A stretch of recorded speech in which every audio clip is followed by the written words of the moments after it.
What up, everybody? Happy Tuesday in the aftermath of the Montreal Canadiens losing. And I don't know, rock bottom is the right way to put this because there's still half a season left to go.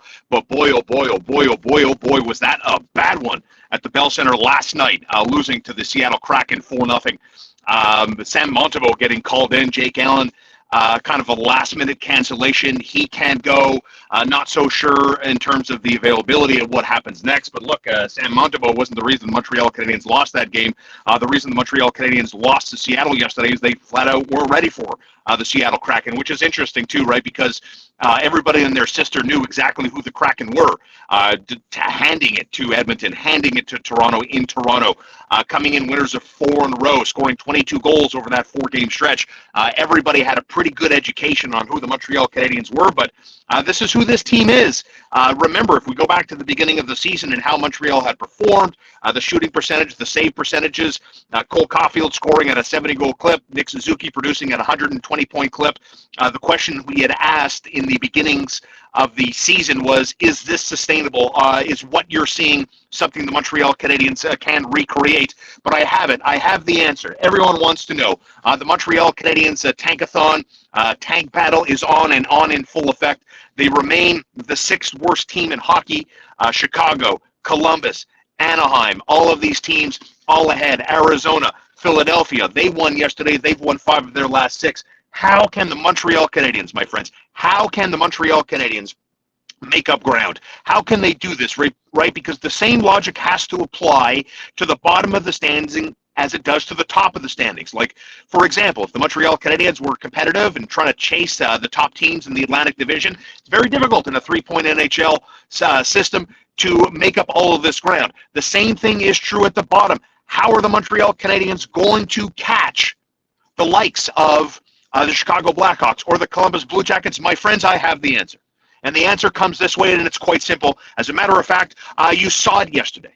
Are you ready for the answer? The answer to how the Montreal Canadiens will be in the best position possible, the best position imaginable, to draft superstar phenom Connor Bedard this summer. Reverse retro jersey. Oh, yes, my friends, that's the answer.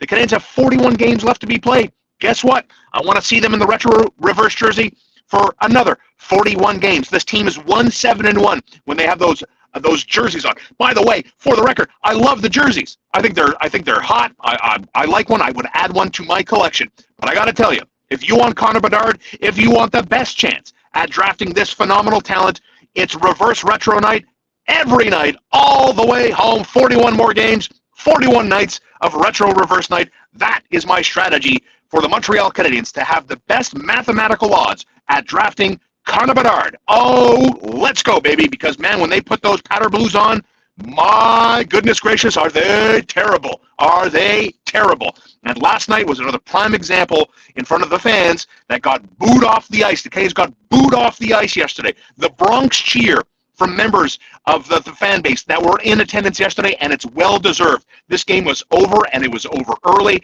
Seattle scores, 3 times in a stretch of 7.5 minutes of the game's first period. Sam Montembeault still finished with 37 saves. Sam Montembeault made 37 saves, and his team lost 4-0, really 3-0 with an empty netter.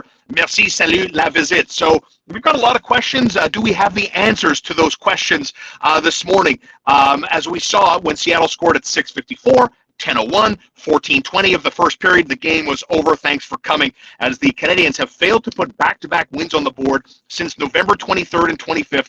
That was the last time this team strung together back-to-back wins. They'll start over again on Thursday night, PK Subban night at the Bell Center on Thursday.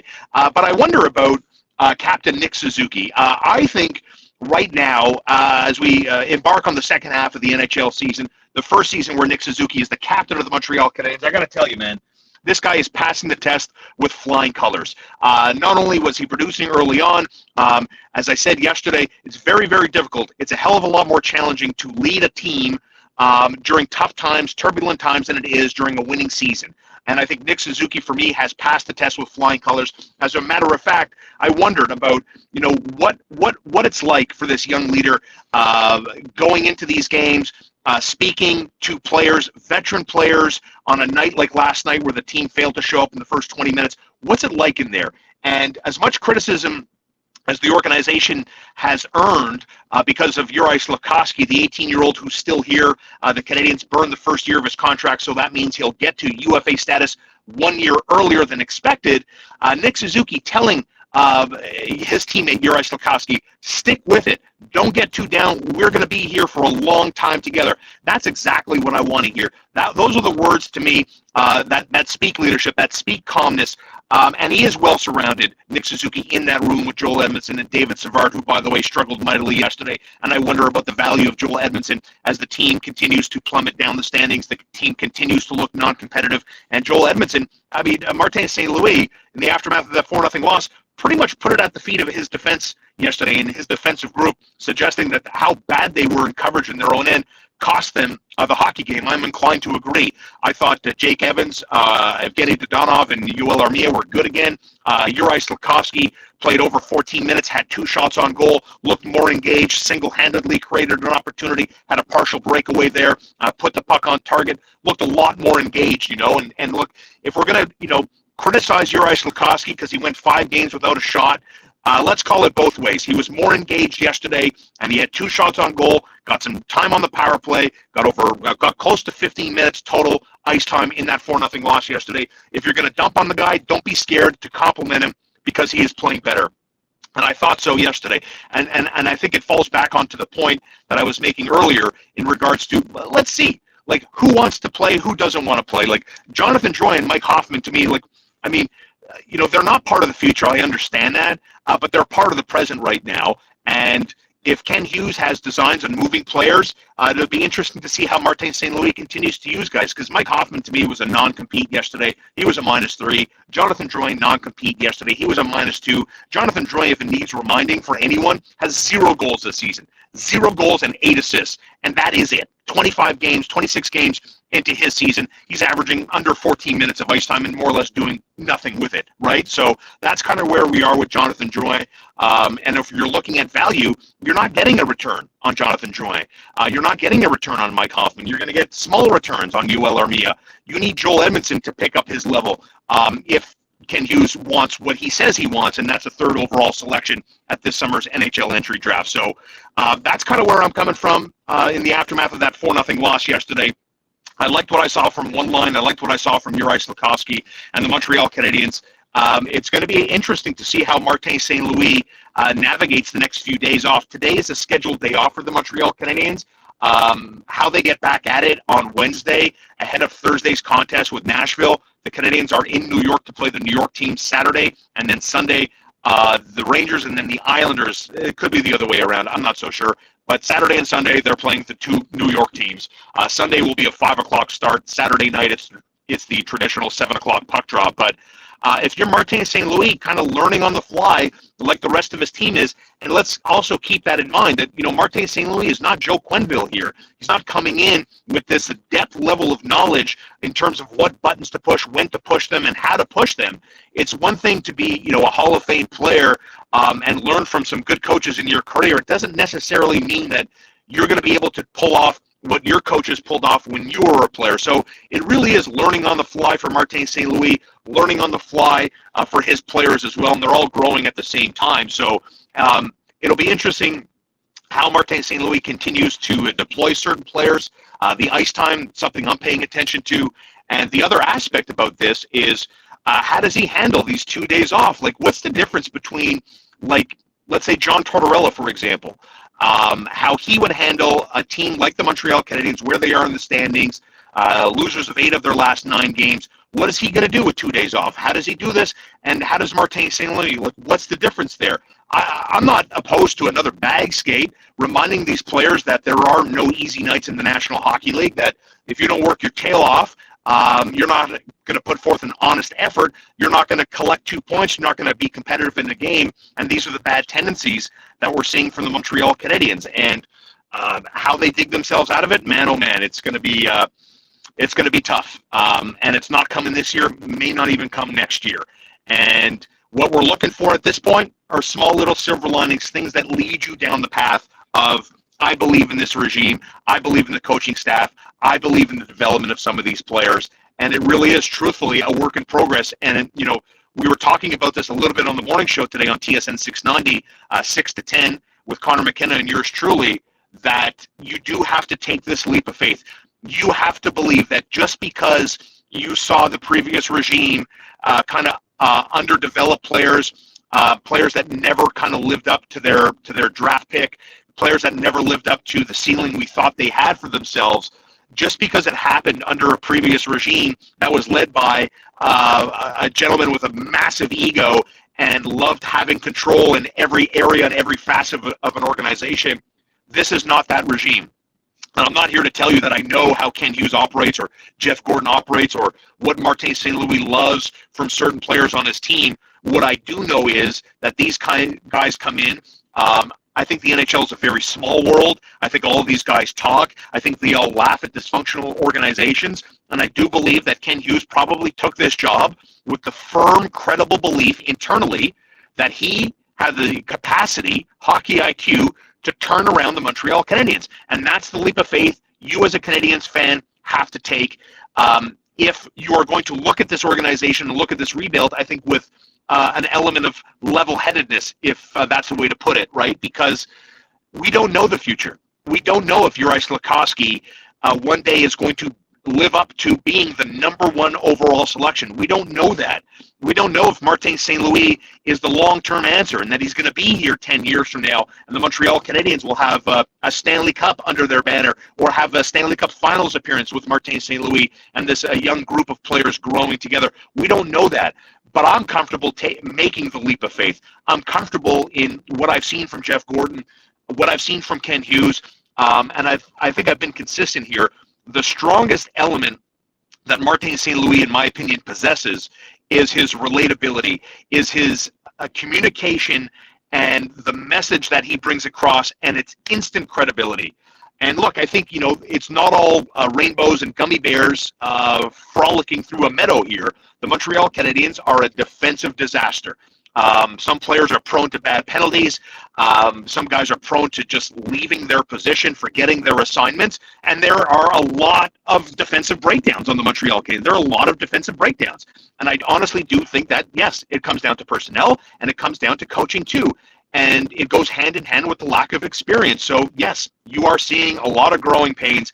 And I hate to be the guy to tell you that the growing pains, I really do believe, are just getting started. And I think it's a fun journey. I think it's a fun journey to be on if you can truly see the end goal here. And it does fall on the lap of taking a leap of faith. And feel free to call me out, a year from now, 6 months from now even, that the Montreal Canadiens, you don't see the light at the end of this tunnel. And that there isn't reason to be optimistic about the young group of players and what's to come. And also keep in mind, right, like as we spoke about yesterday, as it relates to Juraj Slafkovsky, I like that he's here. I didn't want him in the juniors. I don't want him with Laval. I liked his game yesterday, and I'm glad the Canadiens gave him an opportunity to say, you know what, we're just not going to take the easy route here, and we're just going to send you to Laval and see how you do there. Here's another opportunity. So I like the fact that he was engaged. There were a lot of players in that game last night wearing Montreal Canadian colors that were fully engaged. Jake Evans was good. Yoel Armia was good. Evgeny Dadonov was good. Like, I'm not a Dadonov guy. I'm not an Armia guy. But at least I can admit if they're playing well, you give them their props. They played better. They were more competitive. And look, like a lot of you, I don't like losing. But I understand the end goal. I just want guys that on a nightly basis show that they care. That the care meter, the needle moves off zero. And there were a lot of guys yesterday that I don't think the care meter moved off zero. And that, for me, is a problem. And I hope that internally, Martin St. Louis, I'm sure of it, can recognize a guy who's playing versus a guy who just, for whatever reason, doesn't have it.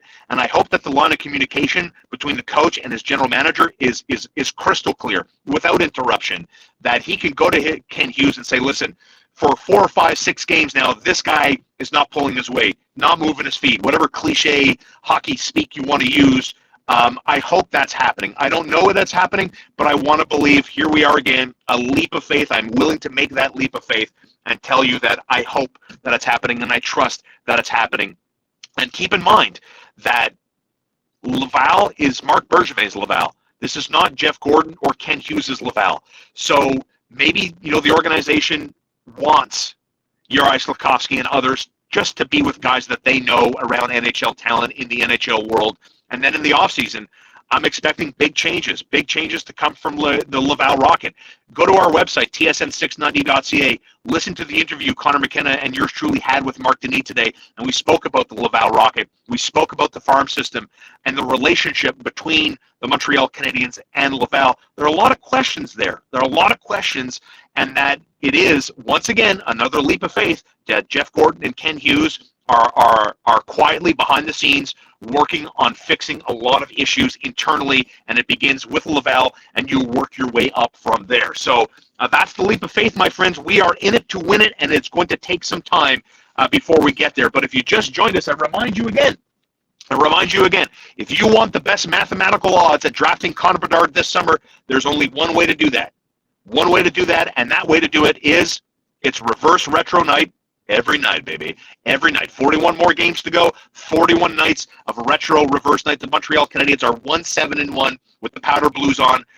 Mitch Gallo, our colleague from TSN 690, was telling me in between our two shows, my show ending, his show starting, that he thinks the Montreal Canadiens still have 5 more nights where they wear that retro reverse jersey. Again, I remind you, they are 1-7-1. When they wear that alternate jersey. So yeah, having some fun. Montreal Canadiens still with a 7.5% chance at landing the number 1 overall pick. And just a reminder, I went to Tankathon. Oh, Jesus Louise. I went to tankathon.com today, and I did another simulate draft lottery for the NHL. And it took me 4 times for the Canadiens to draft 2nd and 10th overall. So that would be great. If you're not going to get Connor Bedard drafting 2nd and 10th overall, thanks to the Florida Panthers pick in the Ben Sherratt deal, I am here to take that. Thank you very much. Now, yesterday we had some, we got a little, I don't know, I want to say we let any secrets out of the bag or anything like that, but we got a little personal yesterday, and I'm very pleased to tell you that I got a few emails from some of our listeners, right? In the car with Star at gmail.com. You can always reach out to me with emails. As I've, started to go back to the gym now for a few weeks, started to eat better, a little bit more discipline in my life. I'm one of those guys when it comes to weight loss and the weight loss journey, and I'm not a big believer in using words like diet. I worked with a guy once who he did everything. He'd go on the South Beach diet, he'd go on the cookie diet, eat nothing but cookies, and then he went on some sort of juice cleanse diet. That shit never works, full stop. It's actually terrible for you, truth be told. It's virtually impossible to stick with. And then ultimately, once you get back to normal, you even put on more weight because of it's an unsustainable lifestyle choice. I am a big believer in lifestyle change. I don't believe in extremes one way or the other. I just think it's unsustainable. And so when I spoke to you yesterday about weight loss, training at the gym, how much weight I had lost pre-pandemic, and then the pandemic came, and I didn't have motivation to work out at home, and then the gyms kind of reopened, and I really didn't want to go back to a gym, so to speak. All that to say, back to the gym, eating better. I need discipline in my life. I really do. I need discipline in my life. I love kicking my own ass and challenging myself. It's one way I think that I can be accountable to myself in terms of a lifestyle change, right? Because that's ultimately what it's all about. When we get out of the shower and we look at ourselves in the mirror, we want to look at a nice body. We want to feel good about ourselves because it really is, it's magic. It really is magic that if you can get through the first 3 weeks of a sustained lifestyle change, eating better, working out, the chemical change in your body and how it affects your brain, your day-to-day life, man. I kid you not, I've been there. I lost close to 100 pounds. How it affects your just overall lifestyle, it's so worth it. It's so worth to bust through the wall because that's what it comes down to. It comes down to busting through a wall. And I'm not here to sugarcoat anything for you. It's effing hard. And it's going to take weeks before you bust through a wall. What we're looking to establish here on our lifestyle weight loss journey is finding a way to incorporate better eating habits and better physical exercise to the point where it becomes ingrained in your routine. You see what I'm saying? Like every morning when I get up, my alarm goes off at 4 a.m. My alarm never wakes me up for the record. So like this morning, I was up at 3:50, okay? What's my routine? Wake up, have a leak, hop in the shower, floss, brush, coffee, breakfast, out the door. I like to be at work at a certain time. I want to be in my car at a certain time. I'm a routine guy, and it takes weeks for a lifestyle change to become ingrained in your routine. And if we can get to that point where eating better, having a salad for lunch every day, having 2 proteins to 1 carb on your dinner plate and some greens, if we can get there and incorporating some exercise, whether it's going for an achievable goal of 2,000 steps in a day, and slowly every day, maybe adding 50 or 100 steps to that goal, we want it to be ingrained in our routine. And if we can get there, the journey to a good lifestyle change is very achievable. And one of the aspects that really worked for me comes in 2 variations. One is a food journal. And listen, I'm not the most ambitious guy. I'm quite lazy. I have a lot of lazy habits. I don't get a lot of sleep. I am somewhat sleep deprived. So I do take the easy path in a lot of lifestyle choices, which got me to this point that I'm currently at, or was at. So if we can incorporate those small little things, food diary, and it's a bit of a pain in the ass.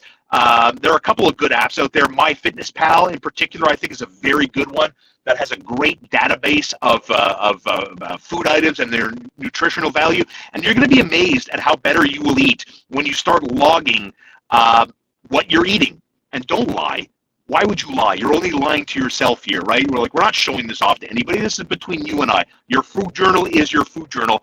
And the way to do this is do it every day for at least 2 weeks.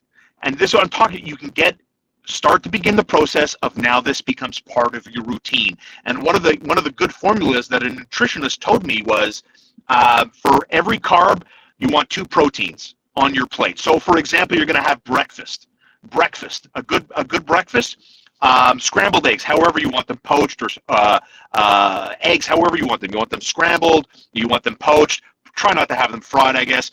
But you're going to have 2 eggs, and instead of 2 pieces of toast, you're going to have 1 piece of toast, right? So that's just an easy way to explain 2 proteins for every 1 carb. And that's a good ratio to kind of follow in your day-to-day life as we try to incorporate better lifestyle changes, with the end goal being we want to look great naked when we come out of the shower, or when your partner sees you. I say, oh, wow, look at you. Where's the muffin top, baby? That's the end goal. And you know what the other part about all of this is? Especially if you're more social, you like to go out and stuff like that. You know what the best way to see whether or not your lifestyle habits are beginning to change for the better? How your clothes fit. There is no better test to see what you're doing is working than how your clothes fit. You know, the sweater that maybe was a little too tight for you around Christmas time, I want you to put that sweater on St. Patrick's Day. I want you to, on March 17th, I want you to put that sweater on that was too tight for you on Christmas. In March, I want that sweater on. You tell me how that feels, and then you tell me how it made you feel. It is an addiction. The endorphins, the chemical reaction in your brain when you see all your hard work is beginning to pay off. And so quickly here, what worked for me, as I told you, was the food diary. The second point that really worked for me was short-term goals. And I'm not saying, again, don't ever have French fries again. Don't ever have a pizza. Don't have that small piece of chocolate cake or chocolate mousse after dinner. Treat yourself. Not every day. Once a week would be okay. But short-term goals. As an example, quickly. So here we are on the 10th day of January. So what I would do is I would look at between now and Valentine's Day. I would say between today and Valentine's Day, we're getting strict. No fried foods. 2 proteins for every carb in every meal that we eat. And maybe between now and Valentine's Day, I get 2 little indulgences. A couple slices of pizza, maybe a chocolate cake. Not at the same time, mind you, separated in our short little window here. And then once Valentine's Day comes, treat yourself. Go have a McD's. Go have a Burger King. Whatever you love, your little Achilles heel fast food, if that's your thing, go have it. But have it once. And then reset the clock. Let's go from Valentine's Day to St. Patrick's Day, okay? And let's incorporate the same level of discipline in that window. And then when you successfully pass that little window, treat yourself again. and then repeat the process. Go from St. Patrick's Day to Easter, or something that gives you an achievable goal. Not, you can have your super goal at the end of this path. You can have your goal of what you want to look like, how you want to feel a year from now. But incremental goals along the way to the ultimate goal, I think, makes you feel good, and it feels good to hit goals, doesn't it? Like little benchmarks, and we can do this, we can do this. And as I mentioned, if you need motivation, you need tips, I can help you. inthecarwithstar@gmail.com. Like I got this email yesterday from Bobby. Hey, Star, I just listened to your podcast, and everything you said is me right now. Wrong side of 30, kids, constantly busy. I don't hate my job, but it definitely takes up a lot of time. Like you, I've lost a pile of weight in the past, but the last 2 years have been rough on me, and for some reason, I just can't get going. I'm having a hard time starting up. My eating habits are crap, and I've gotten kind of sucked into this vortex of, quote, okay, one more night of shit eating, and I'll start tomorrow. So, of course, every night consists of binging TV and greasy foods. Anyway, I'm not going to bore you too much, but it's cool that you're making yourself available to fans, and I'd love any tips or suggestions you have. Been listening to you guys for almost 10 years now, well, at least some of the segments on TSN when I can't listen live. I'm up in Whitehorse, so it's tough to listen live. I like you guys, but not enough to wake up at 3 o'clock in the morning. Well, thank you so much, Bobby, for watching and listening to our podcast, and I hope some of the advice I gave you is relatable, and it's something that you can incorporate in your own life. And listen, I'm the same thing. I'm the king of procrastination, brother. My whole life, I've spent 44 years procrastinating, and I don't see a finish line. But if there's one thing I know how to kick my own ass. So don't wait. Don't wait, because no one else cares about you as much as you do. And, there's no reason to wave the white flag here. There's still a lot of racetrack for all of us. And you're going to feel better if you start putting a little bit more discipline in your life. And I understand it's easier said than done. This one from Brian, inthecarwithstar@gmail.com. Thanks for the note, buddy. Sean, I just watched your video. I'm a longtime listener. I've emailed you in the past for your peanut butter ball energy ball recipe. I, too, lost my motivation for running during the pandemic. It was a major blow to many of us. January 1st, I said enough was enough. Back on the treadmill and my Bowflex. Time to get back to work. I did enjoy seeing all the progress that you had made. I'm glad to see that you're getting back into it. Man, did you ever have a transformation? Bottom line is, I just want to send you some encouragement. Keep it up, brother. Let's do this together. Cheers, Brian. Well, thank you, Brian. That's the best, brother. And look, it's all relatable. We're all in this. I have a buddy that's blessed with a great metabolism. He can eat whatever he wants, more or less, and have no ill effects. So if this helps you, if it helps me, we are in this together. My email is always open, inthecarwithstar@gmail.com. And don't forget, you can support me by supporting my sponsors, Axon and AxonGroup.com, the kings of logistics and freight forwarding. Everything you need for your transportation business can be handled by the secure hands, the professional, credible hands of Axon and AxonGroup.com. This is a locally owned and operated business based out of the South Shore, and they have a phenomenal short or long-term storage facility out in the South Shore. There are warehousing rates, container destuffing, completely monitored, airtight security, 365, 24/7, and the best rates in the business. Contact them at axongroup.com. Don't forget to tell them In the Car with Star sent you. And K-Stop Gas Bar and Depiner, their kitchen is back open. Great news. Unbelievable hamburgers and hot dogs. Here we are talking about like lifestyle changes and everything else, right? But listen, we got to eat, brother. And it is Taco Tuesday today. You can even have a taco bowl. You don't have to have you don't want the carbs of a tortilla. You can have a taco bowl. It's Taco Tuesday at K-Stop Gas Bar and Depiner Highway 138 in Kahnawake. All the comments coming in. Thank you so much for all the comments. We are here to encourage each other. And as I mentioned, if I can help you, you have advice for me in terms of little tricks and tips that worked, I'll pass them along and I'll take them if I feel that I can use them in my own life. In the Car with Star @gmail.com. The Montreal Canadiens, my friends, back in action on Thursday, PK Subban night when the Habs entertain Nashville. Then they're off to New York with a battle with the Rangers and the Islanders Saturday and Sunday, all covered live on TSN 690. And that's it, boys. That's it, everybody. Thanks for watching. Thanks for tuning in. Like, subscribe, all that fun stuff. Half an hour together goes by like this. Love doing this with you guys. Thank you for the support as always. I'm going back in. I'm going to go walk my dog. Then I'm off to the gym. Hopefully, you hit the gym today, too. Peace.